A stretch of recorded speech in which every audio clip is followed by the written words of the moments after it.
नमस्कार, मैं हूं आपके साथ सबा शाहिद शेख। आज सवालों से अधिकारियों के साथ गुंडागर्दी कर रही केजरीवाल की गैंग को सुलगाएंगे। सुप्रीम कोर्ट से शक्ति मिलने के बाद केजरीवाल के नेता तानाशाही पर उतर आए। कहीं गुंडागर्दी दिखा रहे हैं तो कहीं अधिकारियों को बंधक बनाकर उनके साथ मारपीट कर रहे हैं। घोटालेबाजी से बचने के लिए केजरीवाल न सिर्फ सचिवों को जल्दबाजी में पद से हटा रहे हैं, बल्कि खबर आई है कि आपके मंत्री सचिवों को बंधक बनाकर उन्हें टॉर्चर भी कर रहे हैं। इस बात का खुलासा खुद सर्विसेज सेक्रेटरी आशीष मोरे ने किया है। उन्होंने दिल्ली के मुख्य सचिव को एक चिट्ठी लिखकर ऐसे खुलासे किए हैं जिसने मोदी सरकार के भी होश उड़ा दिए। बल्कि इस चिट्ठी के सामने आने के बाद केजरीवाल छुपकर बैठ गए। केजरीवाल सरकार की इस घिनौनी हरकत पर तमाम सवाल सुलग रहे हैं।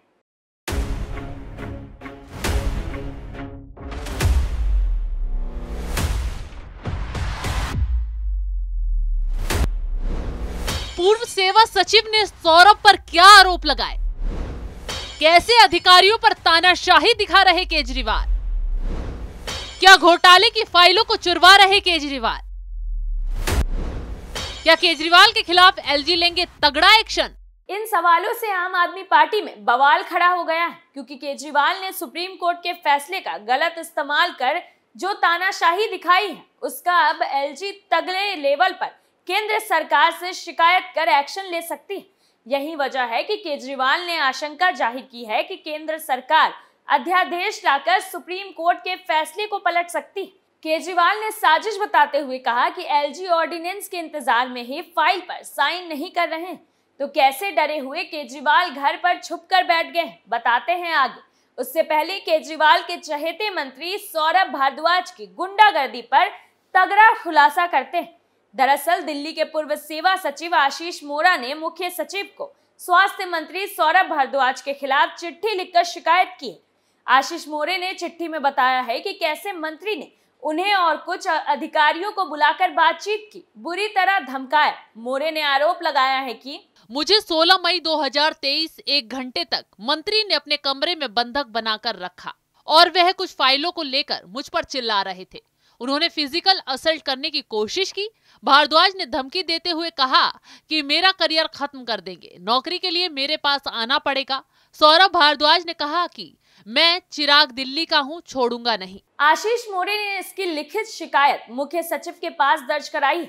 अपनी सुरक्षा को खतरा बताते हुए सुरक्षा उपलब्ध कराने की मांग की। उन्होंने 3 पेज की शिकायत में कई गंभीर आरोप लगाए।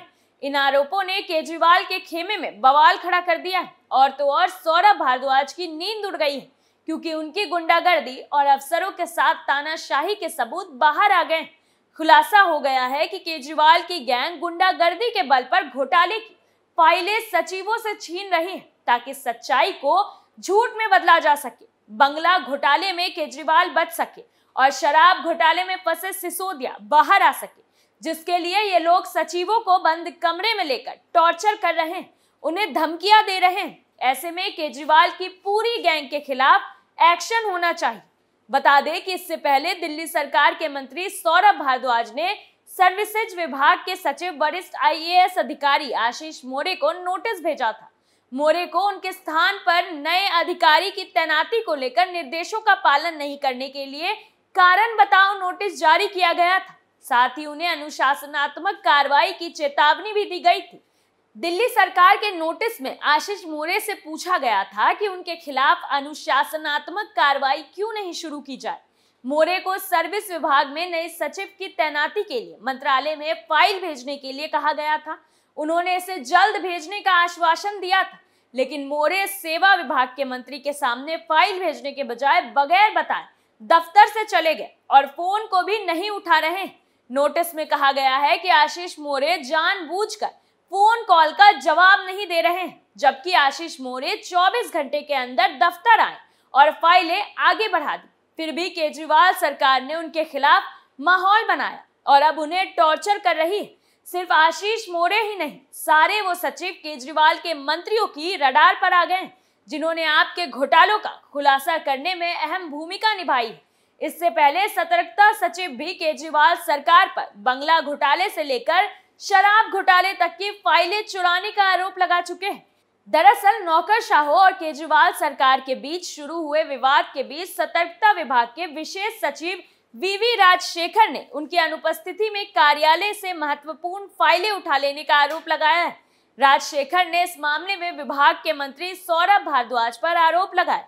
उन्होंने कहा है कि अति संवेदनशील फाइलें उठा ली गई हैं। इनमें मुख्यमंत्री आवास के निर्माण से जुड़ी फाइलें भी शामिल हैं। अब जाहिर सी बात है, ये फाइलें गायब होगी तो केजरीवाल सरकार ही गिरेगी, क्योंकि जांच ही उनके खिलाफ चल रही है और फाइलें उनका ही काला चिट्ठा खोल रही है। तो ऐसे में अब सचिवों ने केजरीवाल के खिलाफ मोर्चा खोल दिया है। आरोप पर आरोप लगाए जा रहे हैं कि कैसे सुप्रीम कोर्ट के फैसले का केजरीवाल गलत इस्तेमाल कर रहे हैं और उन्हें अब अपनी जान का भी खतरा दिखाई दे रहा है। जब केजरीवाल की तानाशाही के काले चिट्ठे खुले तो केजरीवाल को डर सताने लगा है कि अब केंद्र सरकार उनके खिलाफ एक्शन ले सकती है। इसके लिए बाकायदा केजरीवाल और उनके चेले चपाटे नेताओं ने छाती पीटना भी शुरू कर दिया है। दरअसल केजरीवाल ने आशंका जाहिर की है कि मोदी सरकार अध्यादेश लाकर सुप्रीम कोर्ट के फैसले को पलट सकती है। केजरीवाल ने साजिश बताते हुए कहा कि एलजी ऑर्डिनेंस के इंतजार में ही फाइल पर साइन नहीं कर रहे हैं। केजरीवाल ने ट्वीट करते हुए कहा है कि एलजी साहब एससी का आदेश क्यों नहीं मान रहे? 2 दिन से सर्विसेज सेक्रेटरी की फाइल साइन क्यों नहीं की? कहा जा रहा है कि केंद्र अगले हफ्ते ऑर्डिनेंस लाकर एससी के आदेश को पलटने वाली है। क्या केंद्र सरकार एससी के आदेश को पलटने की साजिश कर रही है? क्या एलजी साहब ऑर्डिनेंस का इंतजार कर रहे हैं, इसलिए फाइल साइन नहीं कर रहे हैं? केजरीवाल ने यह आशंका ऐसे समय पर जाहिर की जब कुछ घंटों पहले ही सेवा मामलों को देखने वाले मंत्री सौरभ भारद्वाज ने एलजे वीके सक्सेना को लेटर लिखा तो कैबिनेट के अन्य साथियों के साथ राजभवन पहुंच गए। मंत्री आतिशी ने चिल्लाते हुए यही सवाल किया कि एलजी साहब ने 2 दिन से सर्विसेज सेक्रेटरी की फाइल साइन क्यों नहीं की। केजरीवाल सरकार के हम सभी मंत्री एलजी साहब से मिलने जा रहे हैं। हम उनसे पूछना चाहते हैं कि वो एससी का आदेश क्यों नहीं मान रहे। क्या वो खुद को कानून और न्याय व्यवस्था से ऊपर मानते हैं? एलजी को न्यायपालिका का पाठ पढ़ाने वाली केजरीवाल सरकार अब बुरी तरह छटपटा रही है। एलजी सारे काम समय के साथ कर रहे हैं, लेकिन ये लोग एलजी पर प्रेशर बनाकर जल्दी जल्दी फाइलें साइन करवाना चाह रहे हैं। जब एलजी इनकी बातों को नहीं मान रहे तो ये छाती पीट रहे हैं, राजभवन जाकर बवाल कर रहे हैं। लेकिन अब केजरीवाल की तानाशाही की हेकड़ी निकालने की केंद्र सरकार ने तैयारी शुरू कर ली। जितनी खुशी अभी केजरीवाल मना रहे हैं वो सब मिट्टी में मिलने वाली, क्योंकि उनके खिलाफ चल रही बंगला घोटाले की जांच का वक्त भी पूरा हो गया है। और यही वजह है कि केजरीवाल ने एलजी के पास रिपोर्ट चाही। उससे पहले उनके सचिव को ही बदलने का आदेश भेज दिया। पहले सर्विस सेक्रेटरी, फिर सतर्कता सचिव और अब मुख्य सचिव को हटाए जाने की तैयारी शुरू कर दी है। यानी कि जिस मुख्य सचिव के जरिए केजरीवाल के घोटालों का काला चिट्ठा खुलकर सामने आया था, अब उसी सचिव से अपने अधिकारों की ताकत दिखाते हुए आप सरकार हिसाब लेने वाली। दरअसल वर्तमान मुख्य सचिव नरेश कुमार की जगह जल्द अब पीके गुप्ता को नया सीएम बनाया जा सकता है। केजरीवाल ने एलजी वीके सक्सेना के जरिए इस मामले पर केंद्र से सहमति भी मांगी। इसमें दिल्ली के नए चीफ सेक्रेटरी के लिए पीके गुप्ता के नाम की सिफारिश की गई। आपको बता दें, वर्तमान मुख्य सचिव नरेश कुमार 1987 बैच के आईएएस अधिकारी। नरेश कुमार 1987 बैच के एजीएमयूटी यानी अरुणाचल प्रदेश, गोवा, मिजोरम और केंद्र शासित प्रदेश कैडर के अधिकारी। इससे पहले नरेश कुमार अरुणाचल प्रदेश के मुख्य सचिव थे। तो वहीं केजरीवाल सरकार ने नरेश कुमार की जगह पीके गुप्ता को राज्य के नए मुख्य सचिव बनाने के लिए केंद्र को प्रस्ताव भेजा है, ताकि अपने करीबी को सचिव बनाकर घोटाले की फाइलों को दबा सके। वहीं दूसरी तरफ नरेश कुमार को इसलिए हटाने की कोशिश हो रही क्योंकि उनके साथ अक्सर केजरीवाल का पंगा होता रहा है, क्योंकि केजरीवाल पर सबसे गहरी गांच नरेश कुमार की रिपोर्ट के बाद ही गिरी थी। 21 अप्रैल 2022 को अपना पदभार संभालते ही नरेश कुमार ने ऐसी छड़ी घुमाई थी कि केजरीवाल की कुर्सी तक हिल गई थी, क्योंकि सिसोदिया का शराब घोटाला पकड़ा गया था। नरेश कुमार की वजह से ही जांच रिपोर्ट उपराज्यपाल वीके सक्सेना की मेज पर पहुंची थी और फिर सीबीआई जांच की सिफारिश की गई और सिसोदिया सलाखों के पीछे पहुंच गए। जांच की छींटे केजरीवाल तक भी आ गई। यही वजह है कि वो जल्दबाजी ने उन्हें भी भगाना चाहते हैं, लेकिन अब केजरीवाल के साथ ही खेल होने वाला है। सुलगता सवाल में आज के लिए इतना ही। नए मुद्दों के साथ फिर पेश होंगे, तब तक के लिए देखते रहिए कैपिटल टीवी। नमस्कार।